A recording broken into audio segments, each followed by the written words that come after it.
bicara di tempat yang sekarang kita berada. Gitu. Saya juga nggak tahu di Jawa bagaimana, cuma kalau di Jawa saya baca sejarahnya hampir sama dengan Jakarta.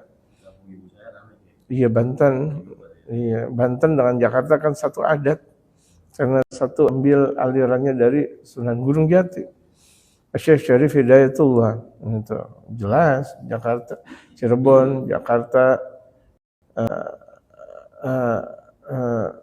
Banten, gitu. Itu satu aliran, satu kekuatan dari Sunan Gunung Jati, jelas gitu.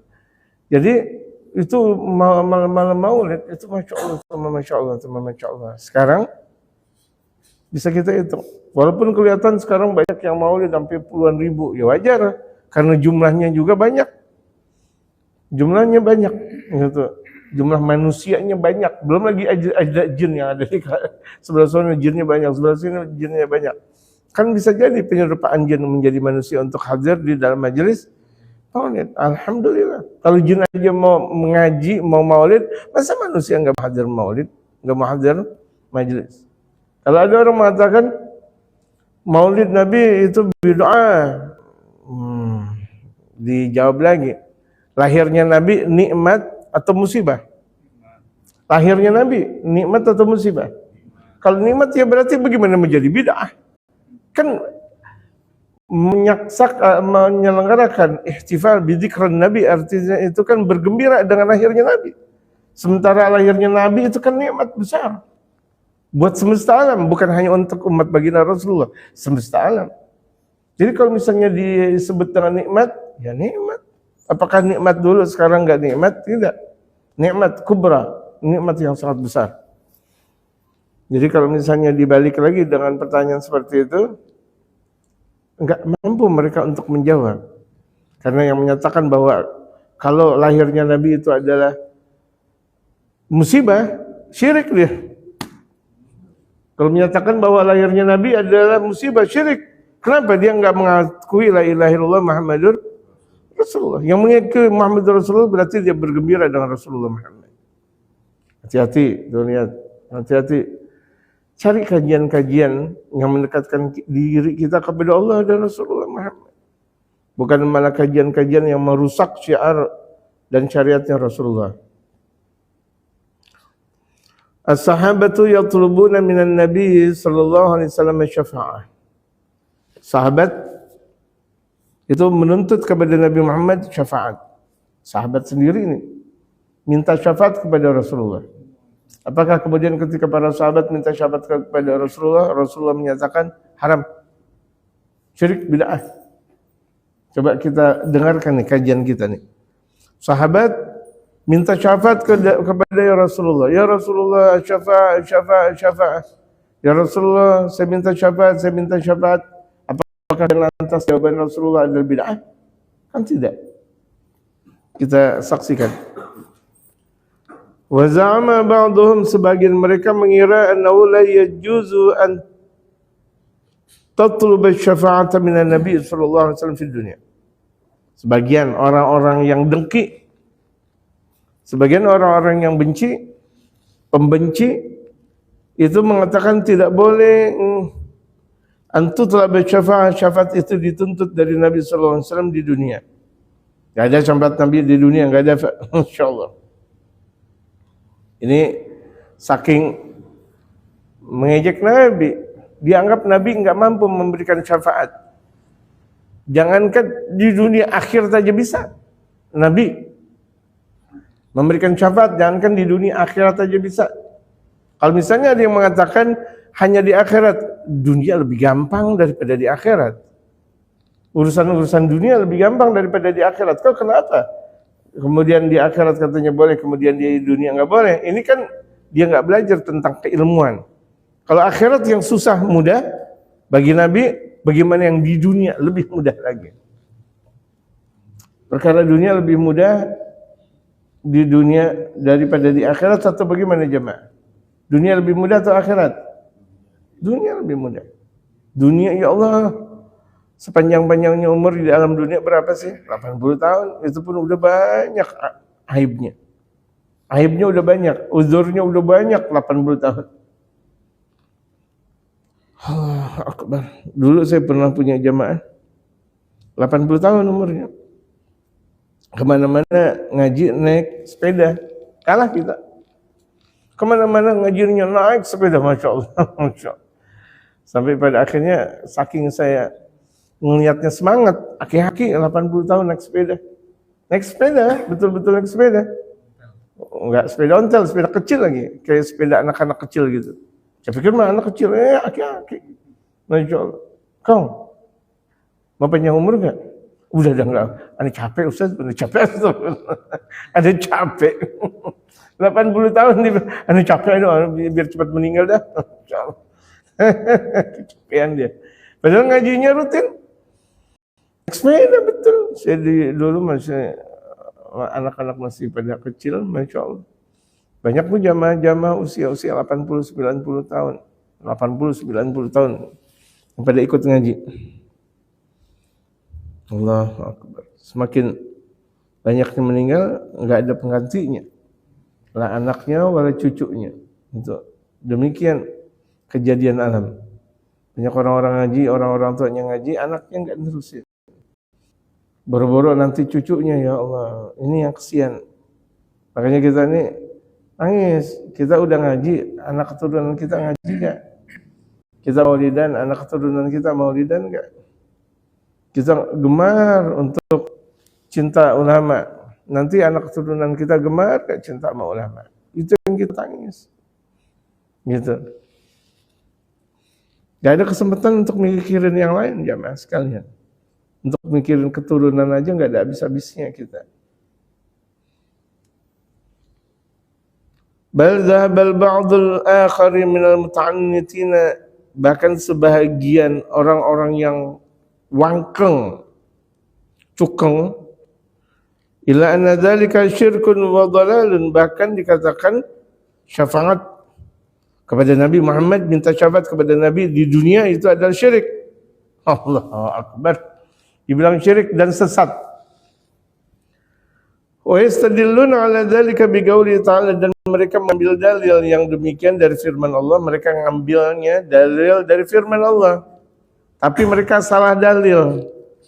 Ngambil ayat Al-Quran, tapi itu ayat Al-Quran bukan tentang syafaat. Ngambil dari Al-Quran, tapi bukan tentang syafaat. Qul lillahi syafa'atu jami'a, katakan bagi Allah itu syafaat untuk semuanya. Padahal pemahamannya Allah yang maha berkehendak untuk semuanya. Allah yang maha memberi untuk semuanya. Allah sebagai Tuhan, memang Allah yang memberi untuk semuanya. Bahkan bukan cuma sekadar kaum muslimin saja, orang kafir aja masih diberi oleh Allah. Allah berikan itu rezeki kepada mereka orang-orang kafir. Dikatakan oleh Sayyid Muhammad, wa hadzal istidlalu batin, pengambilan dalil seperti ini adalah batil. Kalau misalnya ada orang mengatakan enggak ada dalilnya syafaat kepada Rasulullah, minta syafaat dari Rasul di dalam dunia enggak ada, ini buktinya qul lillahi syafa'atu jami'an, katakan bagi Allah adalah syafaat untuk semuanya. Menyatakan ini bukan dalil syafaat. Yadullu ala fahmihimul fasidi, menunjukkan bahwa pemahaman mereka yang rusak. Kalau misalnya ada orang mengatakan ini adalah dalil syafaat, ini pemahaman mereka sudah sangat rusak. Wa dzalika min wajhaini, ini ada dua kemungkinan. Yang pertama, awalan annahu lam yarid nassun la fil kitabi wala fis sunnati. Tidak pernah ada nas. Nas itu dalil. Kalau kita udah berbicara nas berarti dalil. Nasnya mana? Nas Al-Quran atau hadis, itu dalil namanya. Yanha an talabi syafa'ati minan Nabi sallallahu alaihi wasallam fid dunia. Tidak ada dalil dari Quran dan sunnah Rasulullah melarang mencari syafaat dari Nabi di dunia. Apakah Rasulullah melarang umatnya minta syafaat kepada Nabi di dunia? Rasulullah nggak pernah melarang. Nah ini kan berarti dalil. Tidak adanya ucapan atau hadis dari Rasulullah tentang larangan syafaat di dunia, berarti pendapat mereka rusak. Kan mereka mengatakan nggak ada syafaat Rasulullah di dunia, nggak ada. Ini mereka ngambil dalil, katakan bagi Allah adalah syafaat semuanya. Berarti yang ngasih syafaat semuanya Allah, Rasulullah enggak. Padahal itu bukan dalil syafaat. Itu bukan dalil syafaat. Kita mau pahami. Kalau Rasulullah mampu memberikan syafaat di akhirat, apalagi di dunia. Kita pahami. Dengan akal pikiran yang cerdas. Kebodohan kita ambil. Ini bodoh nih, ambil. Coba kebegoan kita, begonya kita, coba buang. Cerdasin nih. Kalau di akhirat bisa, apalagi di dunia. Permasalahan di dunia atau akhirat yang lebih pelik? Akhirat. Kalau akhirat bisa, apalagi dunia. Paham nggak jemaah? Kalau baginda Rasulullah mampu memberikan syafaat kepada umatnya dan bahkan kepada seluruh para nabi dan rasul di akhirat, apalagi di dunia yang gampang. Akhirat, dunia gampang banget. Orang di akhirat dia bakal dapat surga, di dunia sebentar, gampang banget. Gampangan yang waktunya lama atau yang sebentar? Sebentar dong. Sebentar, gampang banget, Masya Allah. Kita puasa Ramadan, cuma sebulan. Ada para nabi dan rasul setiap hari puasa. Allah. Sebagian para nabi dan rasul. Puasa Nabi Allah Daud apa? Sehari puasa, sehari buka. Sehari puasa seumur hidup. Kita cuma Ramadan doang. Lebih gampang puasa Ramadan atau puasanya Nabi Allah Daud? Gampang Ramadan dong. Orang cuma sebulan doang. Kita umat Nabi besar Muhammad gampang banget, cuma sebulan puasa. Tapi tetap juga nggak ada yang bisa juga. Konyol-konyol juga. Coba kalau misalnya kita adalah umatnya Nabi Allah Daud. Lalu, hari puasa, benar enggak? Puasa lagi enggak? Berat enggak? Saya meyakini sangat berat. Kalau misalnya ini untuk umatnya Nabi Muhammad, waduh, saya pikir bisa 99% umat Nabi Muhammad masuk neraka kalau begitu jadinya. Betul enggak jemaah? Mungkin termasuk kita. Enggak kuat untuk puasa modal seperti itu.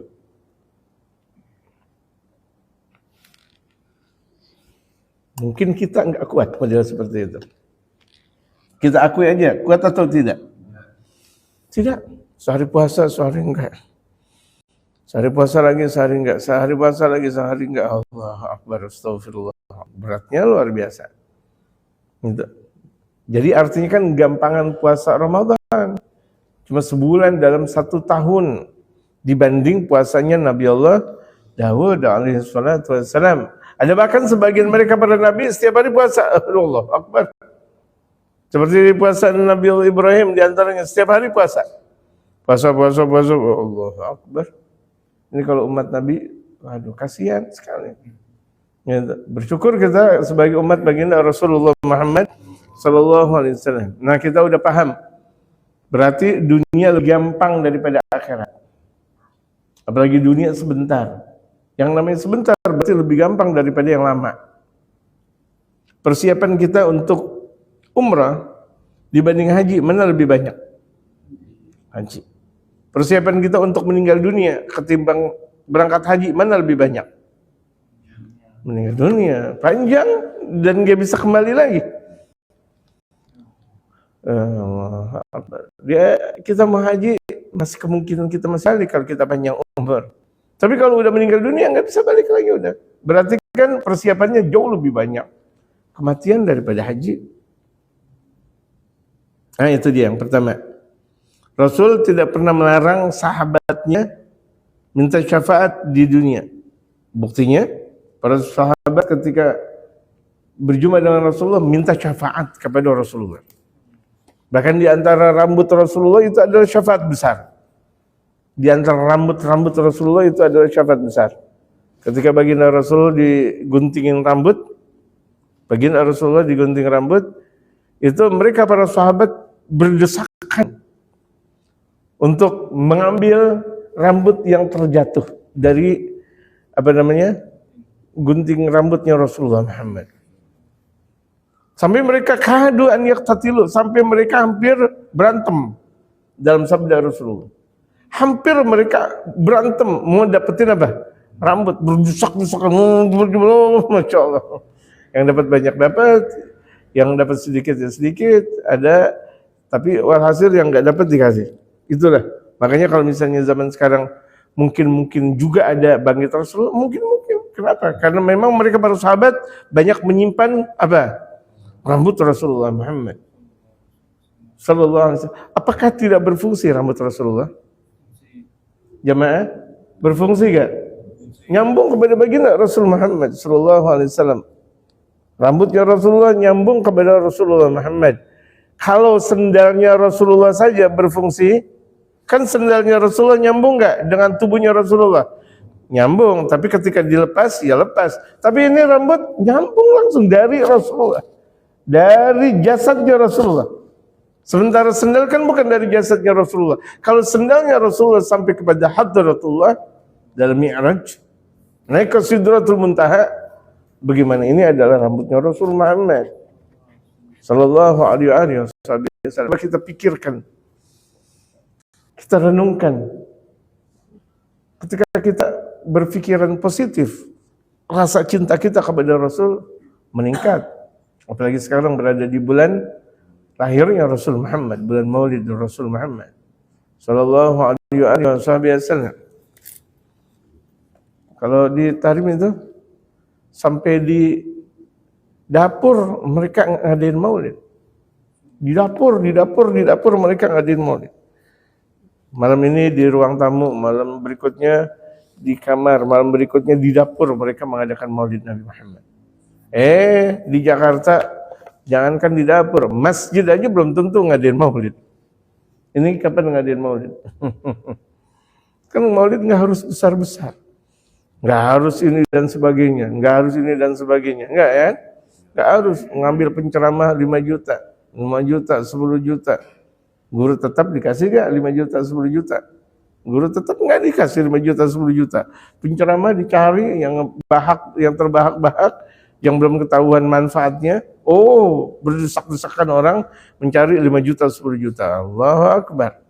Walhasil, kalau di negeri mereka para awliya Allah, mereka berlomba-lomba mengadakan Maulid Nabi sallallahu alaihi wasallam. Bukan hanya di masjid, di mushola, di berbagai macam tempat, di lapang, di jalanan. Gak cukup itu semuanya di rumahnya. Di rumahnya udah Maulid lagi, di kamarnya. Di kamarnya udah sampai di dapurnya mereka ngadain Maulid. Saking apa? Saking cintanya kepada Rasulullah Muhammad. Kita di sini bahkan sering kita ngadain pengajian di masjid-masjid yang sering kita ngadain, belum tentu juga ngadain Maulid lagi. Dianggap tuh Maulid harus besar-besaran. Kan tidak juga. Ada kopi, ada teh, nggak ada kopi pun nggak ada teh, nggak ada masalah. Pembacaan Maulid Nabi Muhammad sallallahu alaihi wasallam jangan diidentikan dengan berkat yang besar-besar. Kalau ada, ahlan wa sahlan. Karena di antara rasa cinta kita kepada Rasul Muhammad. Di Betawi tempo dulu, Masya Allah, orang mengadakan Maulid. Satu rumah ada 10 persiapan karung semuanya makanan, dan mereka nggak merasa terbebani, mereka merasakan nikmat dan rezeki yang mereka keluarkan dibanding apa yang mereka dapati jauh bakal lebih banyak tuh yang mereka dapati dari apa yang mereka keluarkan pembacaan Maulid Nabi Muhammad sallallahu alaihi wasallam. Sampai tuh dalam satu karung ada durian, ada nangka, ada apa semuanya, belum lagi nasi ulamnya dulu, nggak kenal dulu nasi kebuli, baru kalangan sekarang aja ada nasi kebuli, ya kan? Nggak ada dulu nasi kebuli-kebulian, nasi uduk semuanya, gitu. Masya Allah, cuma Masya Allah. Rame mereka, nggak ada masalah. Ada kemudian nasi ditaruh di di daun pisang, Masya Allah rame. Dan mereka merasakan sebuah kenikmatan. Yang miskin ikut makan, yang kaya memberi, tidak ada perbedaan di situ. Dengan adanya Maulid Nabi Muhammad sallallahu alaihi wasallam, apakah ada kemudian Maulid kemudian pemaksaan? Kan tidak ada. Ayo kamu kalau bukan nggak punya duit berarti nggak boleh ikut Maulid, enggak. Semuanya bersatu limpah ruah dalam keagungannya Rasul Muhammad sallallahu alaihi wasallam. Jadi bagaimana mungkin disebut bahwa syafaat di dunia enggak boleh? Sementara orang baca Maulid itu minta syafaat kepada Rasulullah intinya. Di dunia orang baca Maulid itu minta syafaat kepada Rasulullah, intinya mengapa memang? Syafaat kepada Rasulullah. Ya Rasulullah, ya. Isfa'lana. Artinya apa? Berikanlah syafaat kepada kami. Isfa'lana. Ya hadar. Apa ya hadar? Ya. Gimana? Ya Habibi terus? Ya itu yang man hadar. An-Nabi sallu alaihi salawatullahi alaihi wa yanalul barakah, mendapatkan nilai keberkahan. Kullu man sallallahu alaihi, setiap orang bersalawat kepada Nabi Muhammad mendapatkan keberkahan.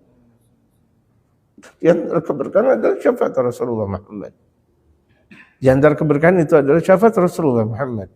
Berapa banyak orang yang sudah ditulis oleh Allah mati dalam keadaan su'ul khatimah gara-gara dia cinta kepada Nabi, diganti sama Allah husnul khatimah. Allah yang ganti. Sampai malaikat bilang, ya Allah, bukankah dia ditakdirkan su'ul khatimah? Enggak. Dia cinta sama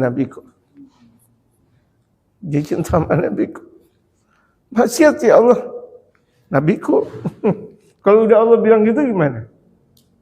Nabiku, ini kekasihku Muhammad. Allahu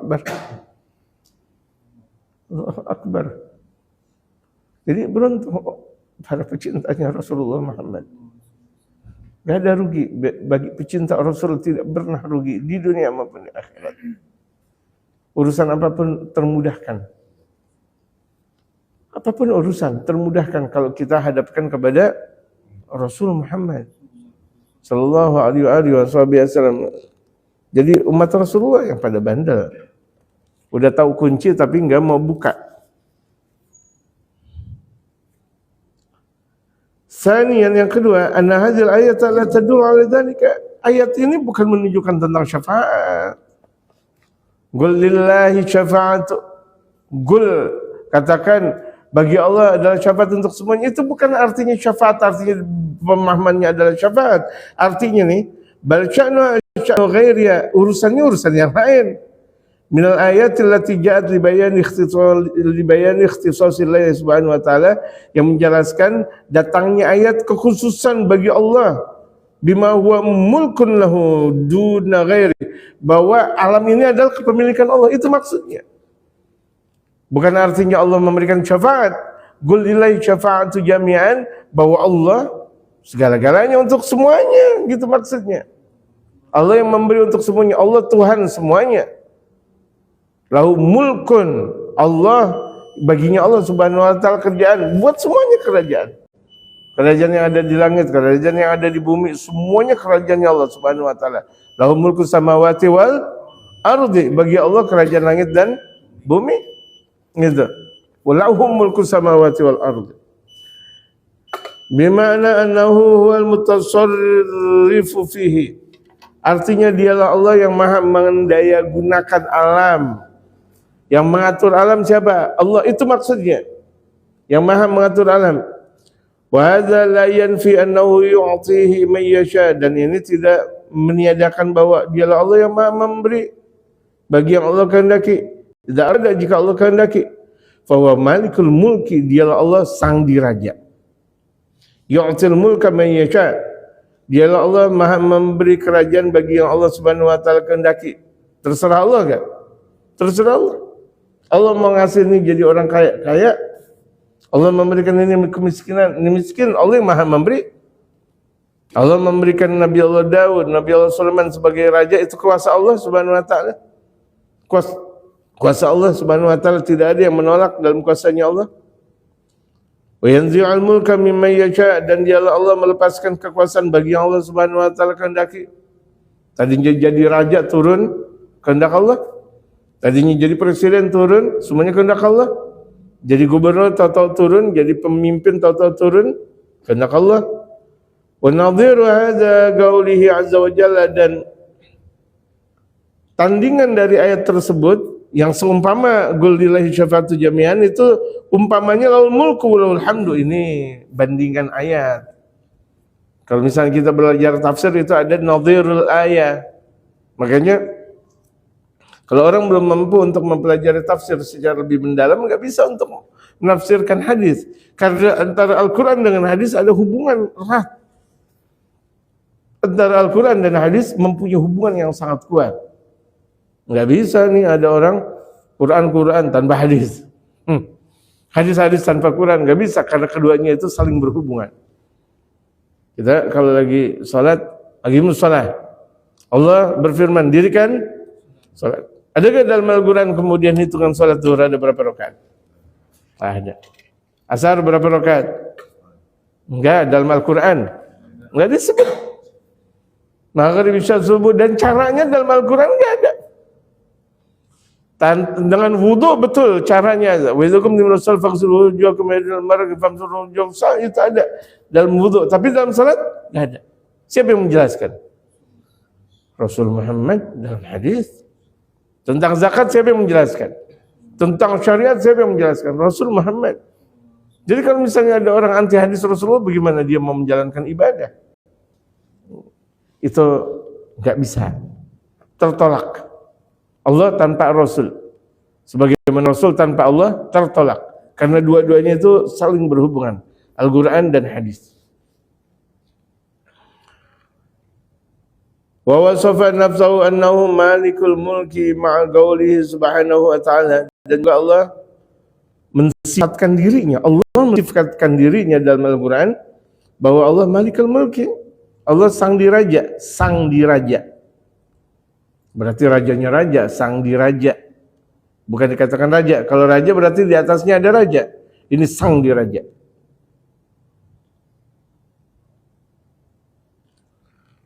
Magaulihi subhanahu wa ta'ala dalam firman-Nya, Allah tu'til mulka man tasha'u wa tanzi'al mulka mimman tasha'. Engkau ya Allah Maha memberi kerajaan bagi yang Engkau kehendaki. Kalau udah Allah kehendaki, jadi.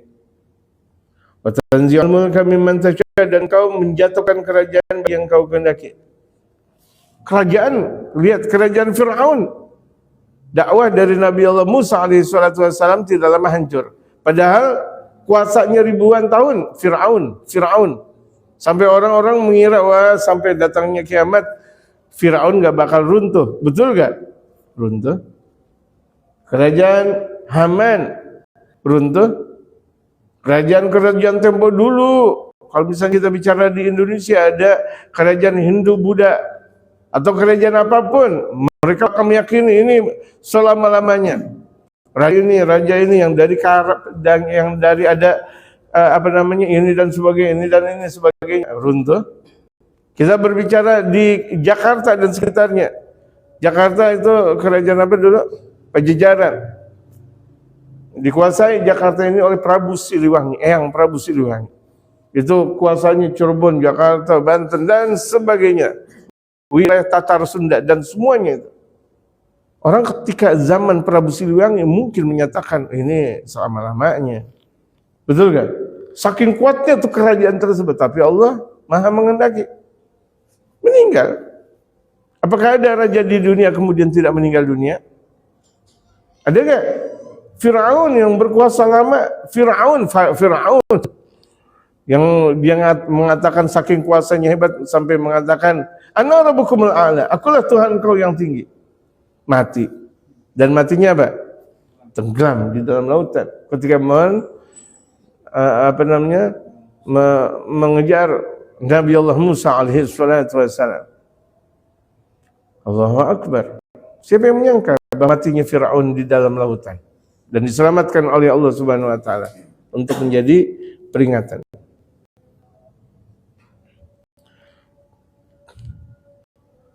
Wa qauli ta'ala, dan firman Allah Subhanahu wa taala, man kana yuridul izzata falillahil izzatu jami'an ilaihi yas'adul kalimut thayyibu wal 'amalu shalihu yarfa'u walladzina yamkuruna sayyi'ati lahum 'adzabun shadidu wa makru ulaika huwa yabur.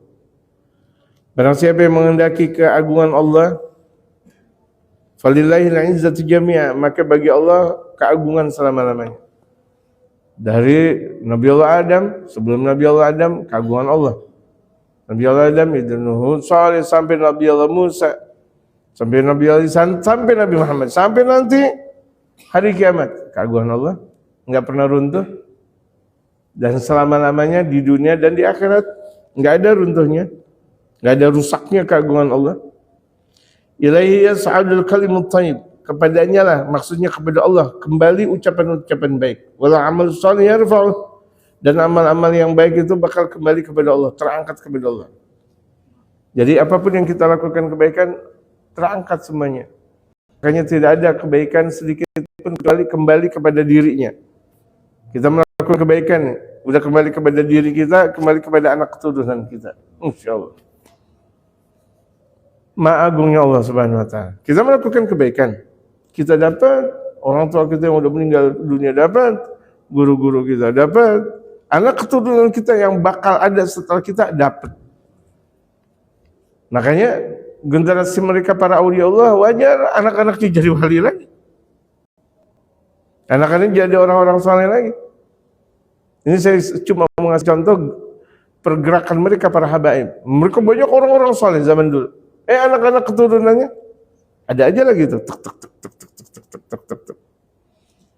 Atau mereka dari anak keturunan para wali-wali. Ada aja lagi, nanti nih wali, nanti lagi melahirkan wali. Kenapa? Karena keutamaan yang dilakukan orang tua bakal kembali semuanya kepada dirinya, orang yang sudah meninggal dunia, bahkan sampai anak keturunannya. Beruntung nggak amal ibadah? Ada nggak ruginya kita melakukan amal ibadah? Jadi semakin banyak kita melakukan amal ibadah itu kembalinya bukan hanya kepada kita, gitu. Bahkan generasi setelah kita mendapatkan nilai kebaikan. Itu yang tadi saya kasih contoh. Kenapa pula mereka para aulia Allah, kalau kita lihat hitung-hitung, rupa-rupanya bapak moyangnya ada yang jadi wali. Gitu. Kita lihat ada orang soleh, kita lihat lagi urutan, bapak moyangnya jadi orang soleh, masya Allah, dengan mudahnya. Gitu. Kebaikan itu bakal kembali, sangat. Magauli azza wa jalla, dan disertakan dengan firman Allah, walillahil izzatu wali rasulihi walil mu'minina, dan bagi Allah keagungan, demikian untuk Rasul dan orang beriman. Jadi Allah, Rasul dan orang beriman punya keagungan, sampai orang beriman pun punya keagungan. Jadi ini kita, kenapa yang kita agungkan adalah sesama muslim, jangan kita agungkan mereka orang-orang kafir. Ini kita kalau ketemu bule yesur sampai ser-seran, sampai ser-seran kita ngormatin yesur. Udah itu Belanda, kadang itu Jepang, yang dulu bapak moyangnya jahatin kita, tetap aja kita astagfirullah. Mana wibawa kita bahwa kita adalah seorang muslim. Sama sesama muslim fitnah, sama sesama muslim gontok-gontokan. Giliran kedatangan orang-orang kafir, datang bule, waduh, yesur, what's your name? Gitu, sama orang kafir betul-betul penghormatan yang tiada batas. Sementara kepada sesama muslim gahar. Apakah ini yang disebut dengan seorang muslim? Wa kadzalika fi syafaat, demikian syafaat. Kalau orang mukmin punya keagungan, apalagi Allah dan Rasul. Maka dari itu ini syafaat lillahi syafaatu jami'an. Ini hubungannya dengan ayat yang tadi, bukan artinya tidak ada syafaat buat Nabi di alam dunia, bukan. Maka Allah Ta'ala disertakan dengan firman Allah, la yamlikuna syafa'a illa man ittakhadha 'indar rahmani 'ahda. Tidak mereka mendapatkan pertolongan kecuali mereka menjadikan di sisi Allah adalah janji. Bukan itu maksudnya. Wa qauli azza wa jalla, dan firman Allah, wa la yamliku alladziina yad'una min duni syafa'ah illa man kaida bil haqqi wa hum ya'lamun. Walhasil fakama annahu subhanahu wa ta'ala a'ta minal mulki man syaa ma syaa. Allah Subhanahu wa taala memberi kerajaan bagi yang Allah Subhanahu wa taala kehendaki, Allah kehendaki. Berarti kalau misalnya ada orang yang sudah dikehendaki oleh baginda Rasulullah, Allah kehendaki enggak? Kan dalam hadis Rasulullah, kalau misalnya kalau udah Rasulullah berkehendak, Allah Maha berkehendak. Gitu. Wala sawfa yu'tika rabbuka fatardha. Itu di antara arti wala sawfa yu'tika rabbuka fatardha, apa yang dikehendaki oleh Rasulullah, Allah berkehendak. Apa yang dikehendaki oleh Rasulullah, Allah Maha berkehendak. Apa yang dimau oleh baginda Rasulullah, Allah mau di situ. Kenapa ini Habibnya, ini Rasulnya, harusnya kita pahami betul. Ini pimpin, ini yang Allah pilih makhluk, pilihannya Allah Subhanahu Wa Taala. Apapun yang dikehendaki oleh Rasulullah dikasih oleh Allah Subhanahu Wa Taala. Kalau Abu Jahal, jamaah tahu Abu Jahal? Abu Jahal tahu? Abu Lahab tahu? Abu Lahab ini maksudnya, bukan Abu Jahal. Abu Lahab paman Rasulullah.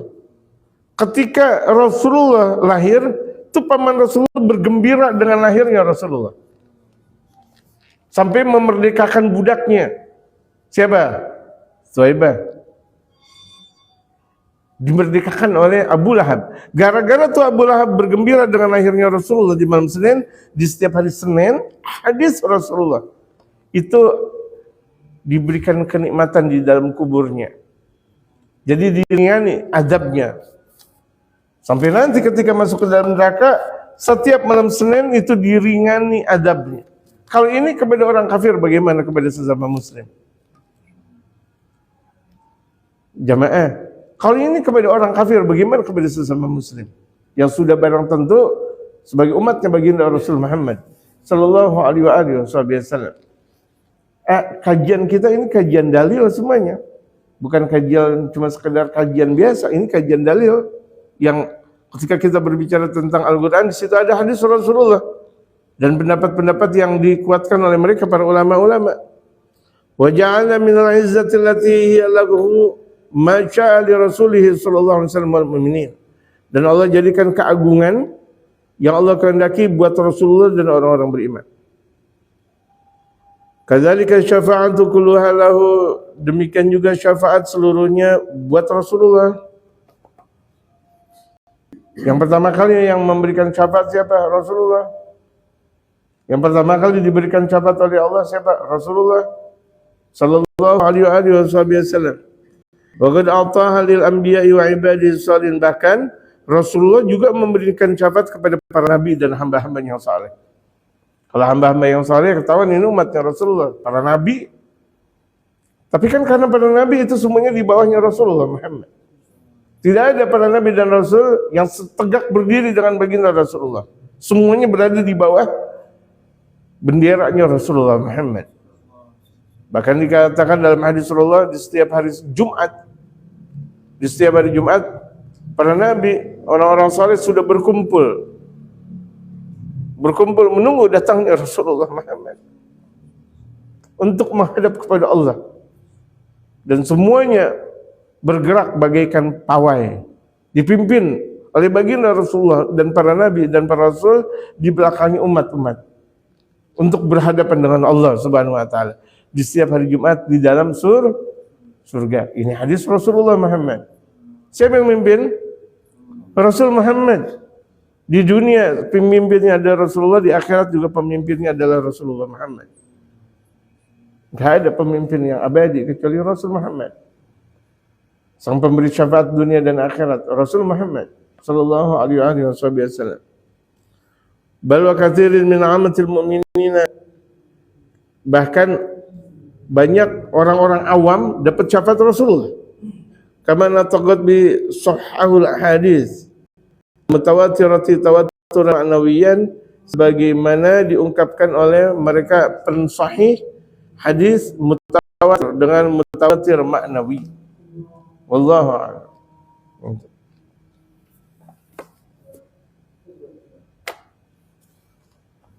Fatihah gubernur Tuhan Rasulullah hadrati Sayyidina Rasul Muhammad sallallahu alaihi wasallam. Al-Fatihah.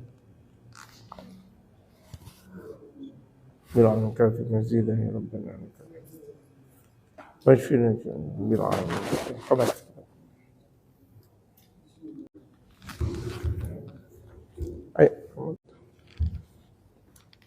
الله أكبر الله أكبر، أشهد أن لا إله إلا الله، أشهد أن محمد رسول الله، حي على الصلاة حي على الفلاح، قد قامت الصلاة قد قامت الصلاة، الله أكبر لا إله إلا الله. Oh, sudah.